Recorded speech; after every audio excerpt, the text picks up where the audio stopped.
सभी को जय सिया राम।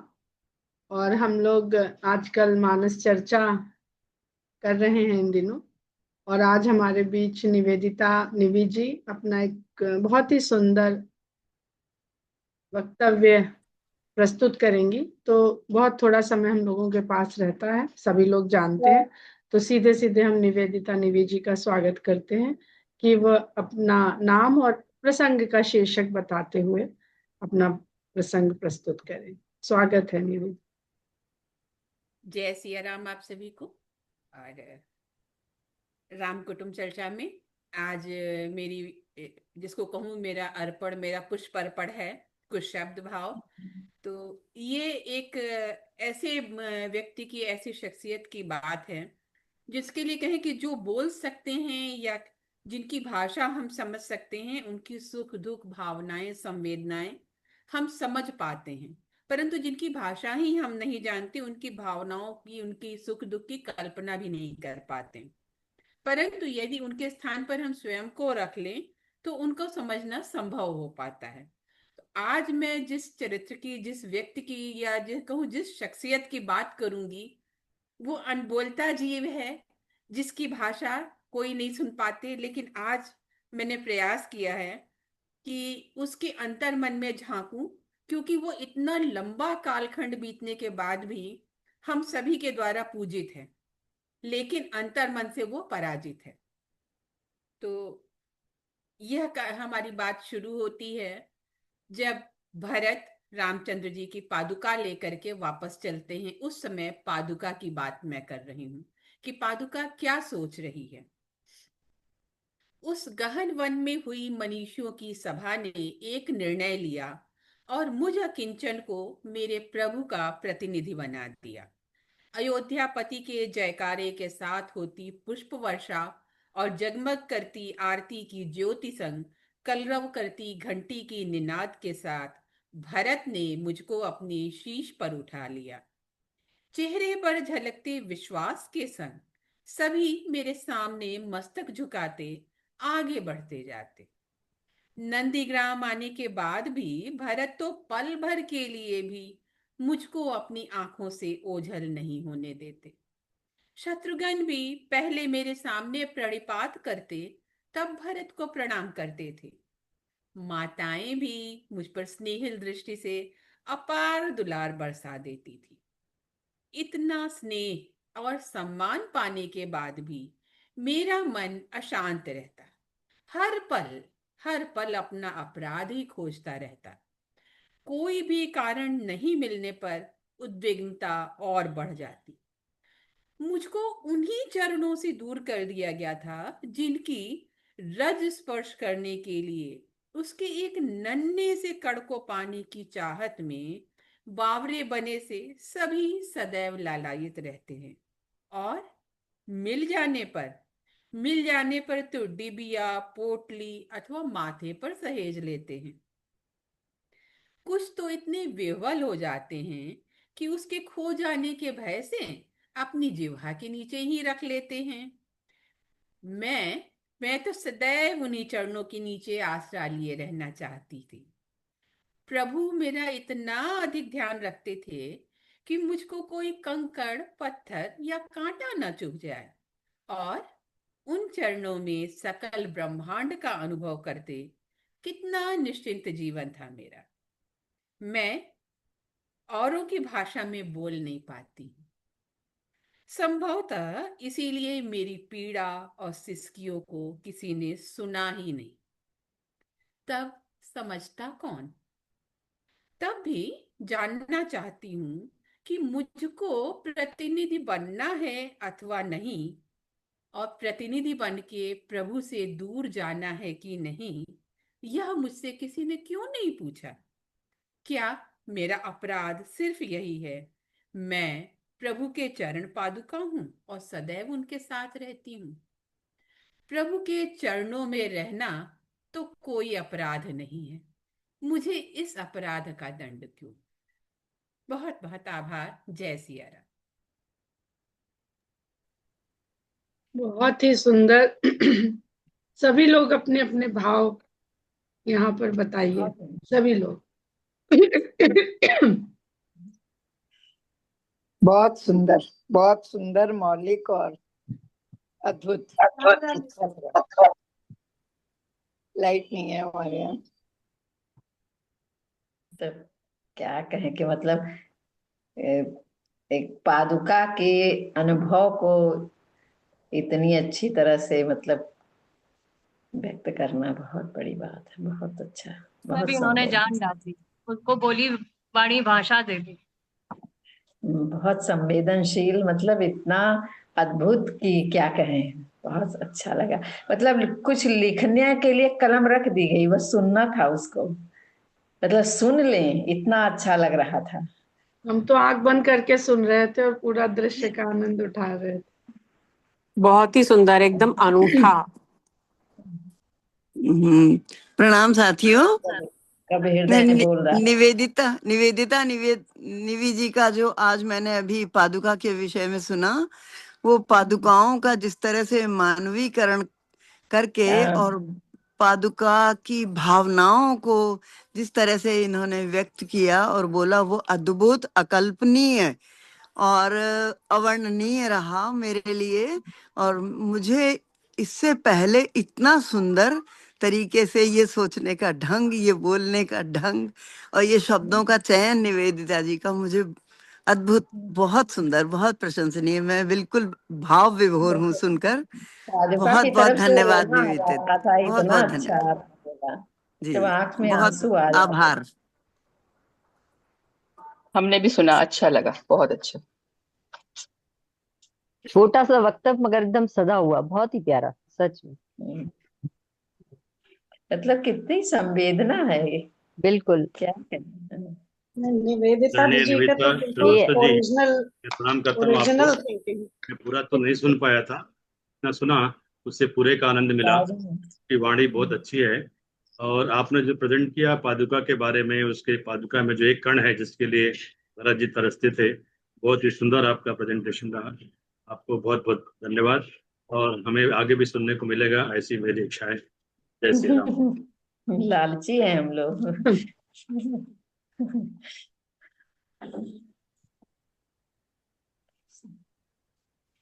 बहुत ही सुंदर। और जो हम लोग मानस में पढ़ते हैं ना कि जड़ चेतन सब में ही राम है, तो अगर सब में ही राम है तो क्यों नहीं उसके भी भावनाएं हो सकती, क्यों नहीं उसकी भी अभिव्यक्ति हो सकती। तो जड़ में यानी खड़ाऊ में, चरण पादुका में भरत जी राम को देख सके। पर मतलब अद्भुत है कि निवेदिता ने उस खड़ाऊ में राम के साथ साथ उस खड़ाऊ के अपने भाव देख लिए। खड़ाऊ में राम को देखना, जड़ में राम को देखना, राम में मान लेना तो शायद कई भक्त कर सकते हैं, पर उस जड़ तत्व के राम के प्रति क्या भाव है।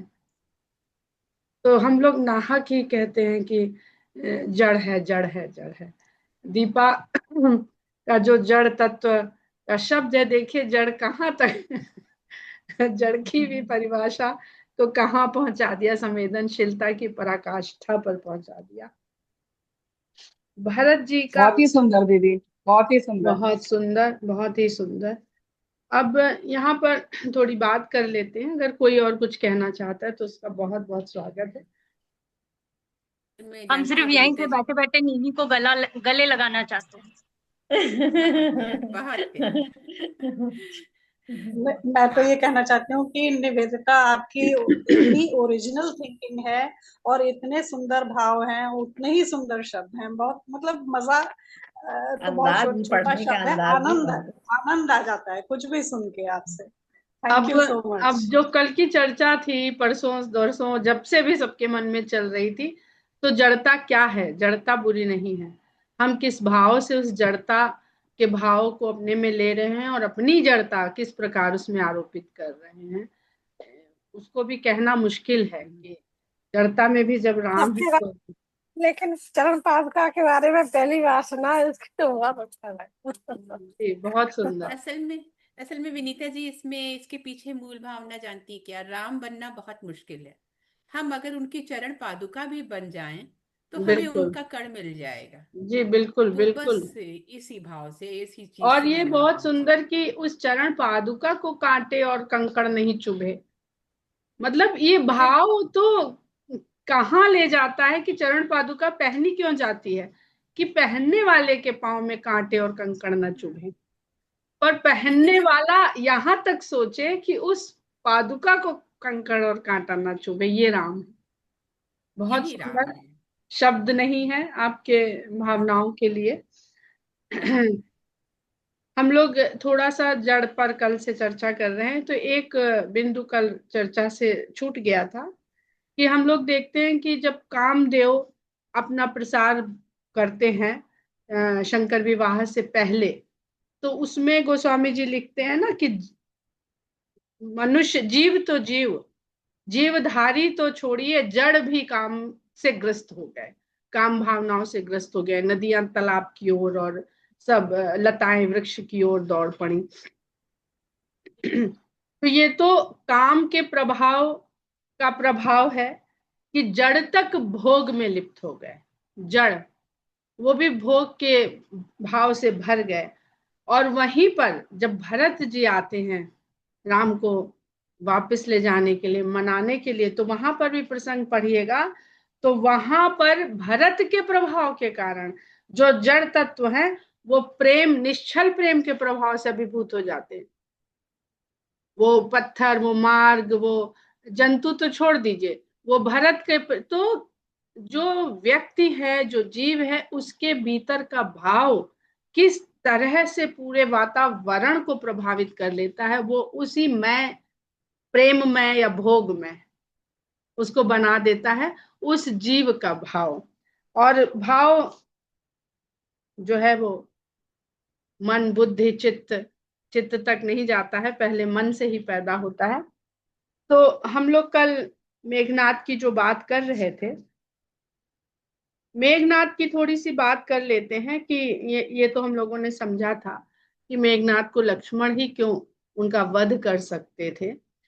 और ये भी हम लोगों ने सुन लिया था कि मेघनाद रावण को सहयोग कर रहा था। और अगर हम देखें तो मेघनाद में अपने भीतर कोई बुराई नहीं थी।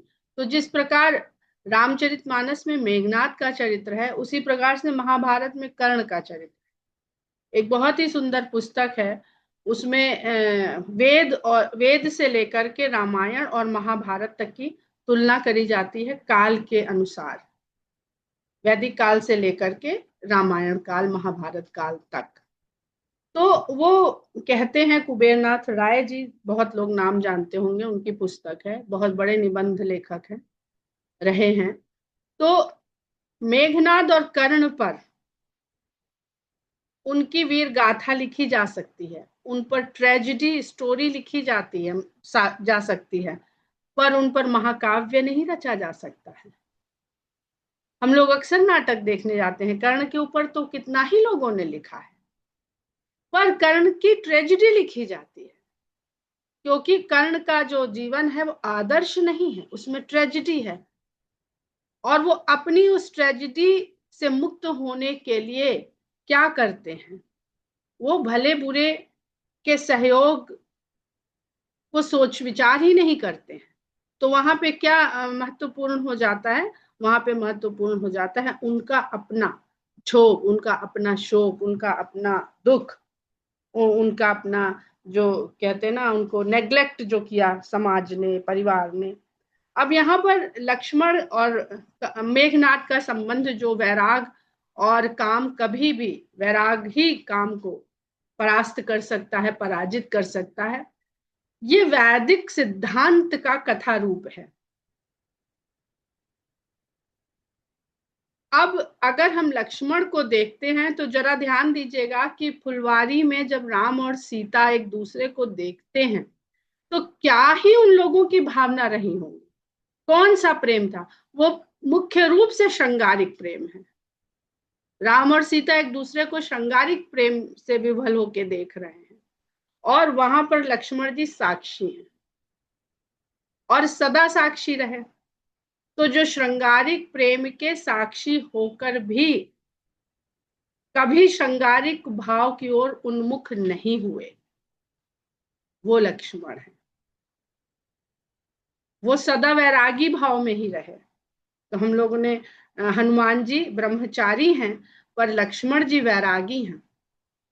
ब्रह्मचर्य तो जिसने धारण कर लिया वो केवल ब्रह्म के ही लगा रहेगा, ब्रह्म की ही इच्छा रहेगी उसको खाली। लेकिन लक्ष्मण जी तो पुत्र भी हैं, भाई भी हैं, पति भी हैं, वियोगी भी हैं, पत्नी से दूर भी हैं, लेकिन तब भी वो कहीं भी उनका वैराग भाव उनसे छूटता नहीं है। उसके पश्चात कहते हैं कि जो काम है, जैसे क्रोध, काम, क्रोध, लोभ, तो इसमें हम लोग केवल काम की अभी बात करते हैं। काम का जो अधिष्ठान है, जो जहां वो बसता है, वो इंद्रियां, मन और बुद्धि है। ये लंका कांड में सब कुछ लिखा है गोस्वामी जी ने। इंद्रियां जो हैं वो काम को प्रभावित हो जाती, काम के प्रभाव में हो जाती हैं देखकर, पहला चरण। लेकिन मेघनाद कई कई बार अदृश्य हो जाता है, और हम लोग बार बार कहते हैं ना कि वानर मन का प्रतीक है और कामी प्रवृत्ति का जंतु है। मेघनाद जब अदृश्य होकर के युद्ध लड़ रहा है तो वानर विचलित होते हैं, तो मन विचलित होता है। इंद्रियों से देख रहे हैं तब तो आंख मूंद लेंगे कि भाई हमारा भंग हो रहा है यहाँ पर संकल्प, तो हम आंख मूंद लेंगे। लेकिन जब काम अदृश्य हो जाता है तो मन पर आधिपत्य करता है।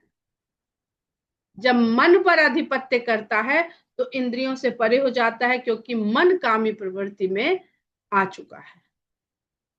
वहां पर भगवान जब वो त्राही त्राही करते हैं वानर, तो भगवान फिर बाण चलाते हैं और उस माया को अदृश्य हो करके जो कर रहा है उसको काट देते हैं।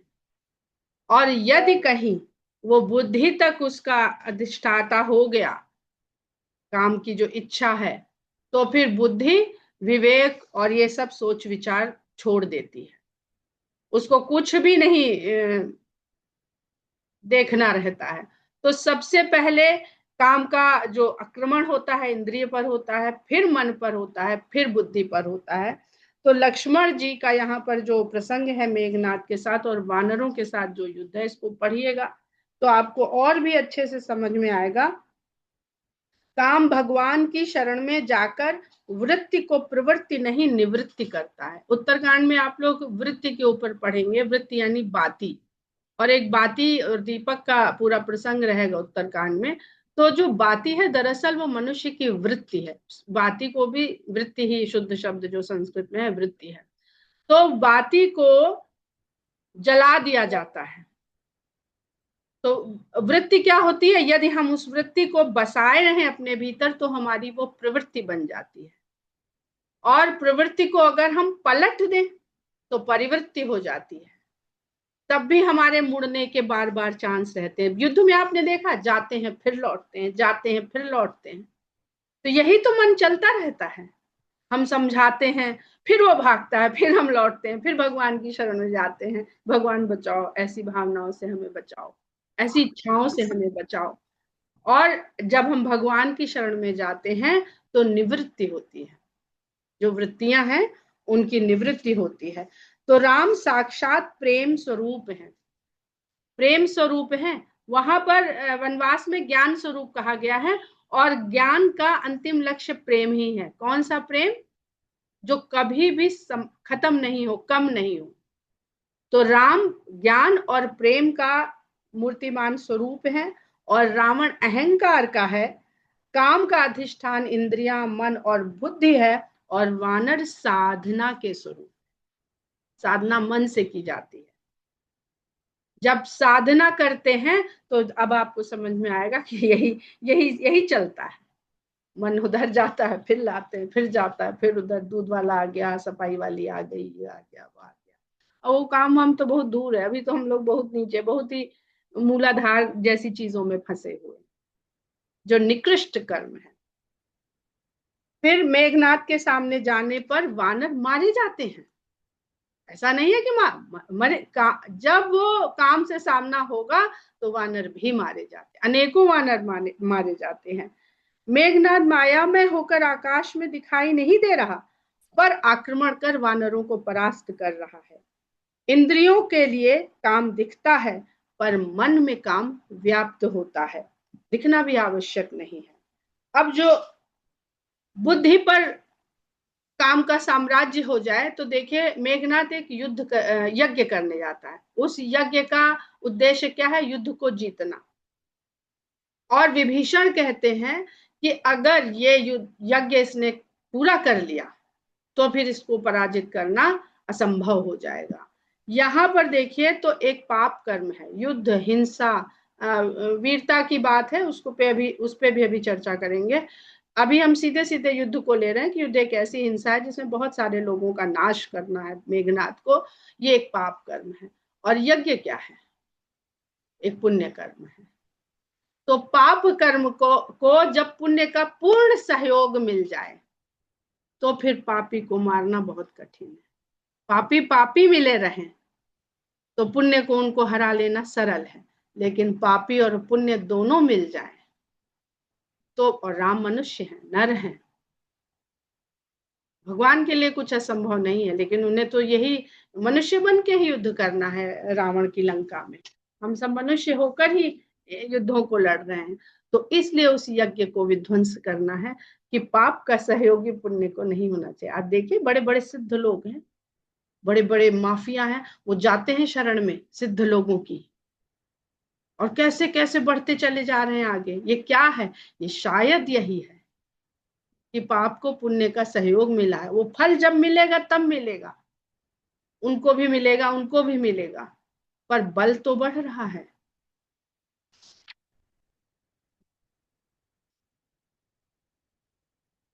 इसके एक और चीज है यहाँ पर कि अगर हम यहीं पर देखते हैं कि जो बल होता है, बाली, सुग्रीव और हनुमान, ये तीनों लोगों को भी तुलना करने की बहुत आवश्यकता है, क्योंकि किष्किंधा कांड में जो मुख्य चरित्र हैं ये तीन है, फिर अंगद, नल, नील, जामवंत इत्यादि हैं। तो ये शारीरिक बल में तीनों उच्च कोटि के हैं। ऐसा नहीं है कि सुग्रीव बहुत कमजोर है, दुर्बल है, वो युद्ध करते हैं पर हार जाते हैं। तो बाली का जो बल, शारीरिक बल है, वो सबको कंधे का बल है। अब कंधे के बल को समझ, किष्किंधा, तो कंधे का जो बल है, बाली ने कांख में रावण को दबाया, अपने शारीरिक बल से उसने अहंकारी को दबाया, तो उसका अहंकार और बढ़ा। लेकिन हनुमान जी ने जो कंधे का बल था उसके ऊपर राम लक्ष्मण को सवार कर लिया। तो अगर आप किसी को अपने बल से, शारीरिक बल से या आत्मिक बल से या मानसिक बल से किसी को दबाएंगे तो आपका अहंकार बढ़ेगा। पुरुषों में कंधा उसकी सबसे बड़ी ताकत कही गई है, चाहे धनुष चलाना हो, चाहे तलवार चलानी हो, चाहे धनुष उठाना हो, शिव धनुष, कंधे की बल से ही सब कुछ उठता है। ये जो योग करते हैं, यहाँ पे हमारे साथी बैठे हैं, वो जानते होंगे कि सर कितना कंधे के ऊपर बताते हैं। और हनुमान जी पहले यहाँ पे बैठा लेते हैं, तो इस कंधे के ऊपर ही जो गर्दन है वो राम के सामने मित्र के रूप में झुकती है, तब वो सुग्रीव होती है। तो जब तक हम भगवान, अपने कंधों की ताकत को भगवान की ताकत नहीं मानेंगे, तब तक हमारी ग्रीवा भगवान के आगे नतमस्तक नहीं होगी। ग्रीवा मतलब हम नमित भाव में नहीं जाएंगे।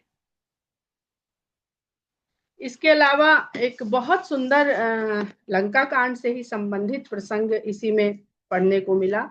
कुबेरनाथ राय जी की पुस्तक रामायण महातीर्थम, जो भी पढ़ने के इच्छुक हो इसको मंगा सकते हैं, अमेज़न वगैरह पे मिल जाती है। तो इसमें आप लिखते हैं कि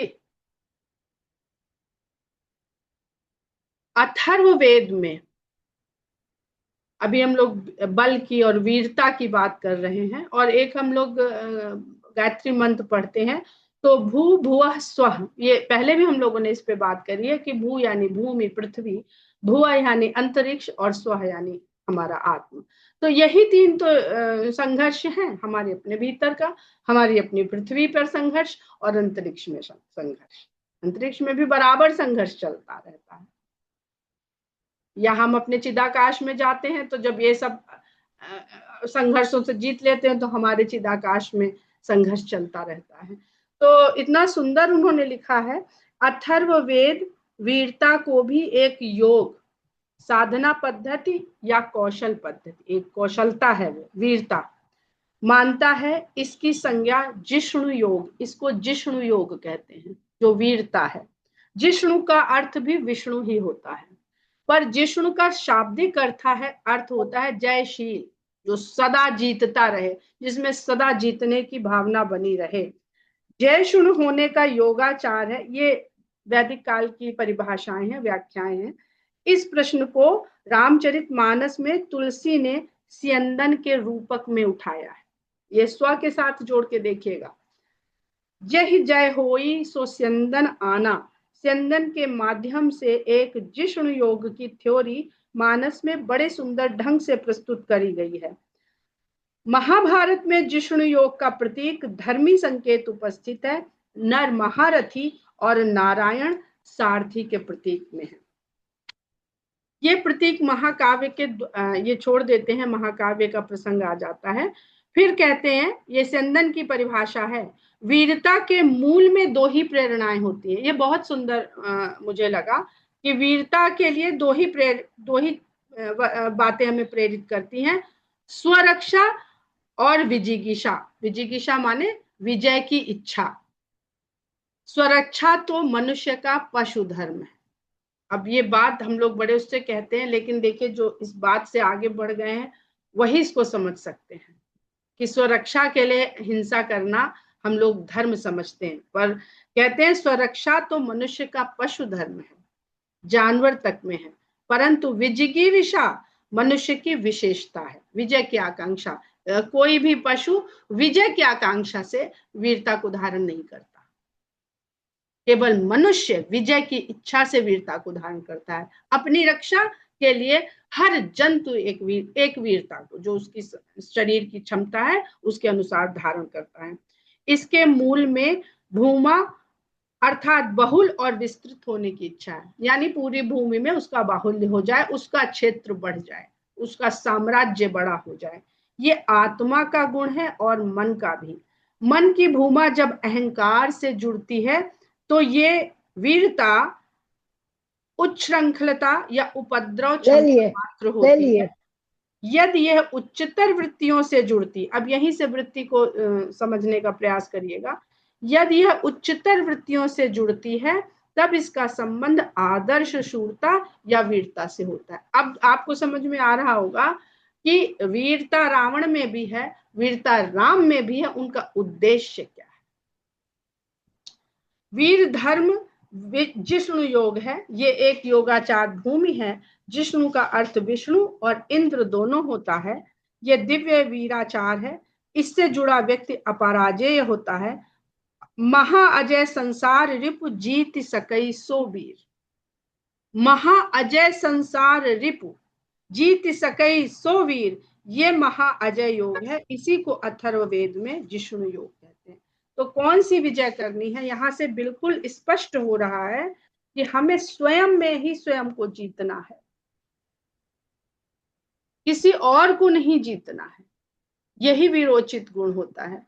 तो थोड़ा मुश्किल है इस पुस्तक के जो भी प्रसंग हैं, जो व्याख्याएं हैं, पर आशा है कि जब आप लोग इसको जोड़ के इस तरह से समझ के और रामायण मानस का पाठ करेंगे तो आप लोगों के उसके और भी विस्तृत अर्थ समझ में आएंगे। जी वीणा पाणी जी, ये किताब का नाम बता दीजिए विनीता जी। और रामायण महातीर्थम। लेखक कौन? कुबेरनाथ राय। धन्यवाद। भारतीय ज्ञानपीठ लोकोदय ग्रंथमाला से है, वाणी प्रकाशन की है ये पुस्तक। निबंध है, निबंधात्मक पुस्तक है, इसमें कथा नहीं है। और निबंध हम जानते हैं कि थोड़े नीरस होते हैं, इसलिए गोस्वामी जी और वाल्मीकि जी और वेद व्यास जी उन्हीं सिद्धांतों को कथा में पिरोते हैं और उस तरह से जीवन शैली जी के भगवान राम दिखाते हैं। कभी राम बन के, कभी कृष्ण के रूप। थोड़ा मुश्किल है, अगर किसी को उसमें थोड़ा नीरस लगा हो तो मानस पढ़ लीजिए, उसमें रस मिल जाएगा।